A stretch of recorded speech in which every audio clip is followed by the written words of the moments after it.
Hello, this is Pastor Brown, pastor of Providence Baptist Church in Newport News, Virginia. Look, I just wanted to come and promote minority owned businesses. A lot of times I'm doing it on social media, just taking pictures of the business, of the owner of the business, and asking people to come and support it, but doing something different, doing something more creative. And so we're inviting minority owned businesses, their owners, to come on so that they can share about their business so that we can promote black businesses, promote minority owned businesses throughout the community to be a blessing not only to the business but to those in the community as well. Look, thank y'all for joining us on today. I'm here with my good friend Chelsea Sweeney, Define Arts. A lot of times we talk about supporting black businesses, minority owned businesses. And so I wanted to come today to do that in a different way. And so you're the first person that came to my mind. You're connected to the church. And of course, our sons have played together basketball. And so I wanted to reach out to you. I've purchased some of your artwork as well. So I got some pieces in my office. I got some pieces at home. And I think you got a gift. Thank you. And so I wanted to promote you and your business. So just tell us a little bit about yourself, where you're from, and how did you end up in Hampton Roads? Well, I'm from originally Waco, Texas. That's where I was born and raised. All right. Stayed there until I graduated. I went to a 2-year school for 2 years, and then I went on to the University of Houston. And I lived in Houston for 10 years before we moved to Hampton Roads. So Hampton Roads came from military. My husband's in the Navy, and we've been here almost 8 years now. Very good. Now, in your bio, it stated that you didn't have formal training as an artist. So who or what do you ascribe credit for your obvious gift as an artist? And when did you begin painting? Okay, so I wouldn't say formal training, but I did take art in high school. Okay. Miss Fran Ostrom was my art teacher, and I attribute a lot of credit to her. She introduced me. I did draw a lot when I was younger. I always had like a sketch pad, and I did drawings, random stuff. Never any painting. I did black and white charcoal pieces in high school. She introduced me to charcoal. I won a couple of competitions. Now, share your experience as it relates to starting a business and being an entrepreneur. I think I've always had like an entrepreneur spirit in me. When I was younger, I used to draw logos, even as part of drawing. And I guess one day I thought I would start a business, no idea what it would be. And I remember the first one was called IUCIC, If You Can, I Can, or it was something like that along those lines. And I still have the drawing. I meant to bring it today, but I forgot. I was just sitting at a restaurant. It's actually on a napkin from one of my favorite restaurants. So I just always had, entrepreneur spirit in me for some reason or another. So starting a business was kind of just second nature. And then going to school and college, I actually majored in business when I went for my master's. So to person out there who wants to be an entrepreneur, can you kind of like walk them through the process, shed some light on that process of becoming an entrepreneur, starting a business? I think the first step is to find something you're passionate about. Once you realize that you're going to take it serious and that you're going to be totally dedicated to it, you'll put in the work to start a business. It's very simple. A lot of people don't realize. Just go to your local, city and get the DBA, doing business as, which is your name. If you're, even more serious, go ahead and get your LLC. It's going to cost you a little money, but that's an investment in yourself. We waste money on things every day. So why not invest in yourself? Yeah, so a lot of people may be deterred from starting a business because they think they have to have their ducks in a row, certain things in place. Right. Can you shed some light on that? I would say be patient. You're not going to have it all at once. I mean, there's a lot of resources out there right now that a lot of people didn't have years ago. The internet is your best friend. as long as you're gonna sit down and put in the time and do the research, the information is there. Some stuff, even now, because of the pandemic, you can process everything online. You may not have to go down to the city. I know you can do like your EIN number. It's just as simple as getting online, which is your employee identification number, and apply for it, and it comes right to your email. It's not hard. It's a lot of stuff, and people are willing to give you advice, and if you just ask the right people. Very good. Now, you earned a bachelor's in communications from the University of Houston Right. and a master's in entertainment from Full Sail University. How have those experiences helped you in business?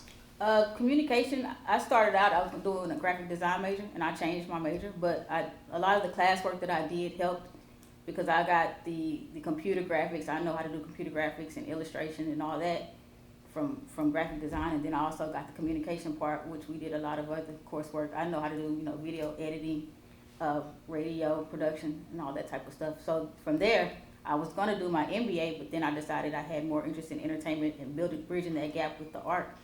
So I did entertainment business from Full Sail University. So All right. it really helped kind of the path that I was going on. I thought it would be more beneficial.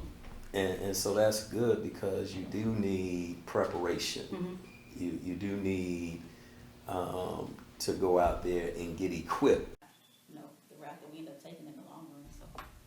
But I find that for myself, how there's always a need to receive education, preparation, continued learning, even though I have a bachelor's, a master's, and a doctorate.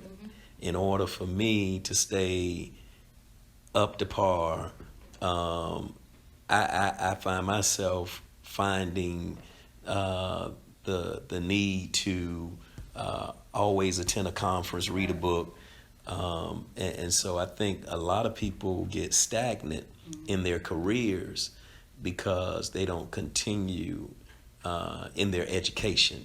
What are some things that you do to continue polishing and working on your craft? Right. I enjoy reading when I have time.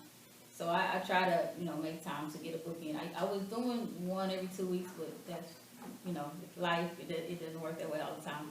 But I enjoy reading books. The internet, people say social media is bad, but depending on who you follow and what you do on social media, there's a lot to learn on social media. I don't know, a lot of people are on the new app called Clubhouse, and there's a lot of information on Clubhouse. Okay. But, you can put that in your ear and listen and keep going about your day. Podcasts, audiobooks. I really don't like audiobooks. I like to have a book in my hand, but there are different avenues. But I enjoy reading and always, gasping new information. So when you're out there reading, when you're on Clubhouse, do you find inspiration in listening and then going back to do a piece of art? That's how a lot of my art, that's where it starts. Okay. I can be watching something or driving down the street and I'm gonna do a painting, or I get ideas and stuff like that. Very good. So how have you navigated being an entrepreneur during the pandemic versus pre-pandemic? How have you navigated your business? The only thing that has really hurt is the artists. We do a lot of festivals, and all of that has been canceled. So you kind of look forward to those type of events, meeting new people and growing your community. But other than that, the pandemic has honestly been a blessing. I've had time to sit down and tune into more work. I know we met through basketball, our son. We haven't been traveling with basketball, so we're home. And I actually expanded my business through the pandemic. I launched an apparel line, which is an addition to my business. So it's been a good time for me to kind of refocus and rebrand and get some things together. So the pandemic has caused all of us to become creative. Right. Yeah, I started a podcast and I kind of been slacking on it, but I was telling people, like, if you're creative, this is your time. There's no reason for you to come out of this pandemic, not further ahead than you were before if you're a creative type person. And that's good because some people are at home complacent, Just wasting time and justifying it by saying we got a pandemic going on, but you're letting us know, hey, you can still be out here on the grind, creating new avenues for yourself and your family, your community. Networking. I mean, if you think about it, when it's first, happened, everyone's at home. Anyone you want to reach out to, you probably can get in contact with them right now. So it's go time. Very good. Now look, I mentioned that I have a few of your pieces, some at the office, some at home. Right. But look, people may not know you have several celebrities, especially those in the hip hop community, who have your paintings, who purchase your paintings. I mean, big names, people like Drake, Rick Ross, Monica, Kendrick Lamar. Can you tell us how that came about? How did it get to the point where they purchase your artwork? Well, it goes two ways. Some were purchased and some were gifts. And me building my network and me getting my name out there. So when I was doing my entertainment business degree, I did an intern as a production assistant doing some local concerts in Houston. So I made some networking there, and a lot of times I was out just in the streets getting my name out there, and people knew I painted, and if I knew like a certain artist was coming to town, I would be there and I would have my work and I would just promote myself.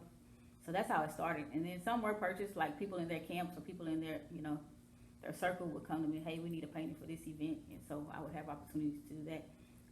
One of the athletes, Stack 5, Steven Jackson, he was one of the first celebrities that actually paid for a piece. He called me, I was working corporate America, and he's like, hey, I want you to come do a live painting at my birthday party in San Antonio. So I went to my boss, I said, hey, I gotta leave early today. I went and got my supplies and I hit the road. I went down to San Antonio. It's about 2.5 hours from Houston, and I painted live at his birthday party. There was Ginobili was there, Tim Duncan, all the San Antonio Spurs at the time. So that was really a big deal for me. And I was like, man, I just made more money here than I make 2 weeks at work. My So God. that's when I knew. I was like, I got to get serious. So yeah. Now, how did he find out about you? He's really connected in the Houston area. He's from Texas, and I had done a painting for someone else for a video shoot, and he saw my work and he's like, hey, I want you to come paint. And he reached out to me just on Instagram and made the connection, and we still keep in contact still. So. My God. Now, you said something really interesting that got my attention. You said that you would just do paintings and basically give them to people for free. And that created avenues for you. Right. It opened doors for you. Right. You got to put in the groundwork. And so that's good, because sometimes you got to sacrifice. Right. Can you talk about that? Because a lot of people, they want the money every chance they can get it, but you're saying sometimes you got to do some pro bono work. Right.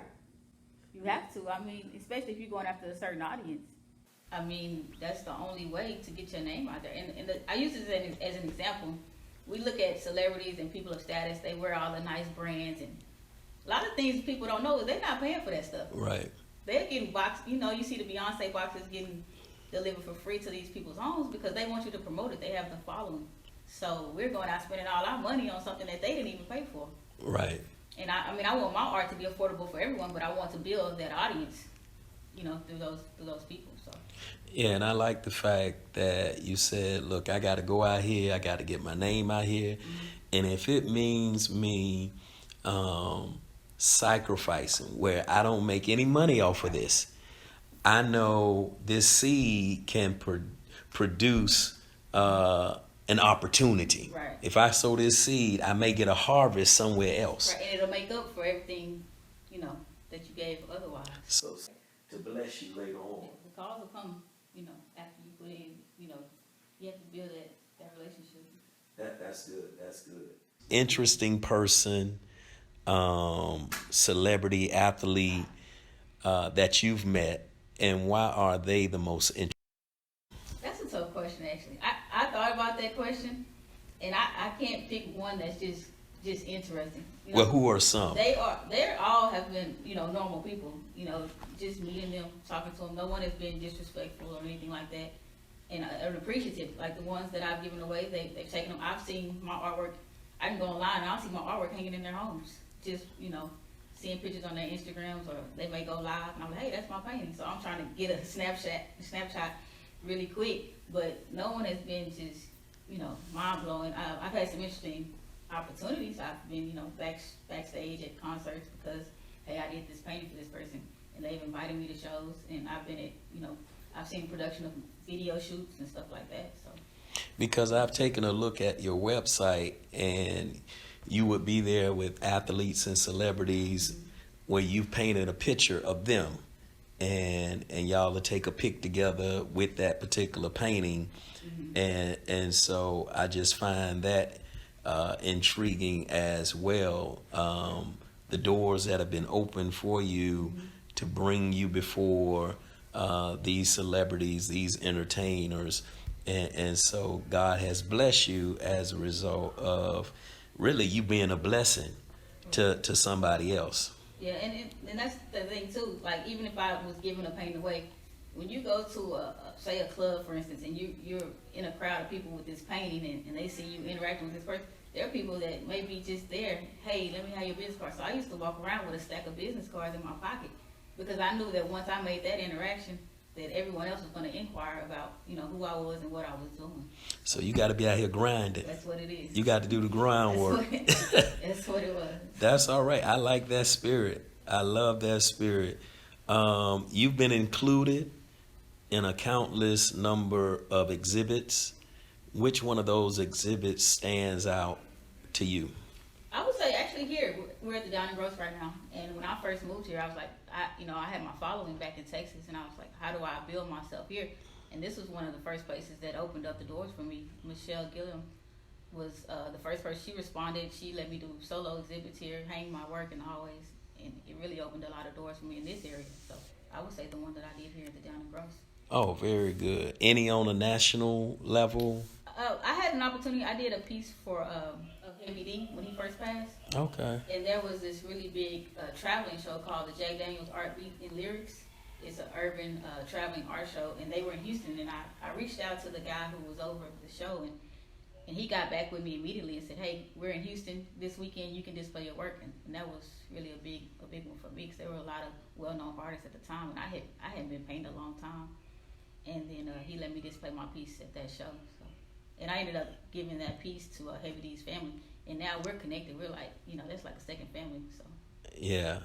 It's amazing what your gift will do for you. Right. The Bible says your gift will make room for you. And like I say, I gave them that piece, and since then they bought pieces from me, and I'm hanging in New York. So Great, great, excellent. Now, some of your work pertains to social justice issues. Why are you led to address these kind of matters in your artwork? I found that I'm really interested in it. I kind of joke and say I maybe should have majored in, African American history. I get caught up in what's going on, and it's just a passion of mine, and I feel like I have a platform, so why not use it? Now, which pieces of your artwork, or what piece, this may be difficult for you, are you most proud of? I have a few, but I brought this one. This is the one that I did in 2008, which was Obama, and it was my first time playing with oil, and if you look at it, it kind of still resembles my style. So that's how I built my style, and I went from there. So I would say this one. I still sell this print to this day. That's the thing about art. I tell people art is like music. You make a track, it's gonna sell forever. People gonna listen to it. The same thing with art. If you want to sell that piece forever, you can. And that's this one. And then I also did a piece of Jay-Z.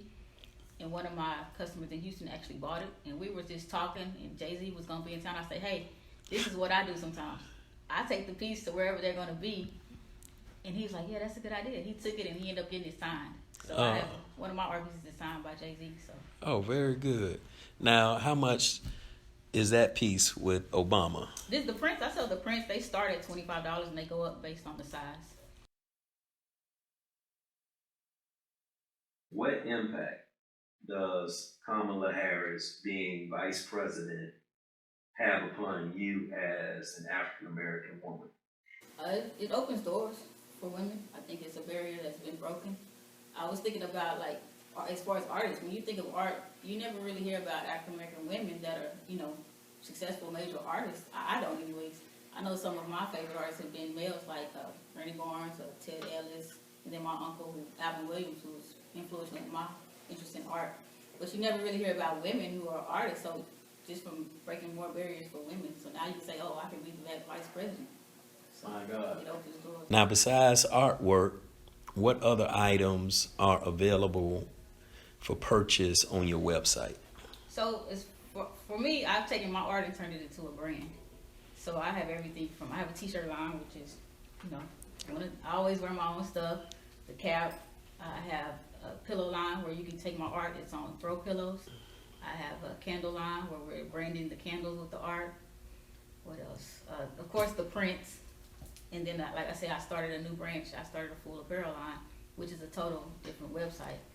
And we're doing apparel for men, women, and children with it's not necessarily my artwork, but I'm creating the designs for the apparel. So you have a number of items from art Right. to hats to shirts. I try to do that to make it affordable. Like, I don't want my art to not be affordable. If you can't pay a couple $100 for a piece of art, okay, I put my art on buttons. You can get a button for $5. So you can create the artwork and put it on different items so people can afford it at whatever level. And I've even seen pieces that you've done for Greek organizations. So you try to make sure that you're covering all the bases. Right. I would like to do more. Y'all have so many rules, though. Who? All the organizations. Oh, they give you. I mean, you got to be careful with using their logos and stuff like that. So. Okay. But Greek is, a big avenue. Well, look, is there anything you would like to share as we end this conversation? Again, we're going to show some pieces of your artwork, but is there anything that you would like to share to someone out there to inspire them, to encourage them to pursue their dreams? Just stay at it. If you have a passion for something, invest in it. Don't give up on it. It doesn't happen overnight. Even for me, I still feel like I'm not where I should be, but it takes time. You can't give up. And being an entrepreneur, if anybody, any field, it's not easy. You may think, oh, I'm gonna leave my job and go do this, but working for yourself is 10 times harder. It's no rest. You sleep, you wake up, you're still thinking about the next thing and what to do. So what do you feel like is next for you? You talk about not being at the place where you desire. How do you get to that place? What's your vision going forward? Just being more outspoken. I think I've had a lot of opportunities with people where I didn't take advantage of, where just me, my personality, I'm very humble, I would say. Just really putting myself out there even more than I have and really just taking off. Okay. Because you've done some tremendous work. You're in the homes of many entertainers, celebrities, and so I would think that your time is coming. Yeah. For you to have gotten in those doors, Right. I believe your breakthrough is on the way. Thank you. And so we're going to speak that into existence for you. So this is Chelsea Sweeney, Define Arts. You ought to go to her website and take a look at her products, purchase some products. Like she said, she got enough for you on any level. So if you don't have $300, $500, $700, you can find something on her website to support her her business. That's what we're doing. We're supporting, we're promoting minority-owned businesses, and we thank you so much. Thank you. For coming out to share with us on today. And we pray God's blessings upon you and your family. I appreciate it. I'm Chelsea Sweeney of Defined Arts. You can visit my website, www.definedarts.com, as well as definedartsapparel.com. Please leave your information as we send out coupons frequently. We appreciate your support. Hey, Pastor Coriel Brown, thank you so much for joining us on today. We look forward to seeing you the next time around. God bless you.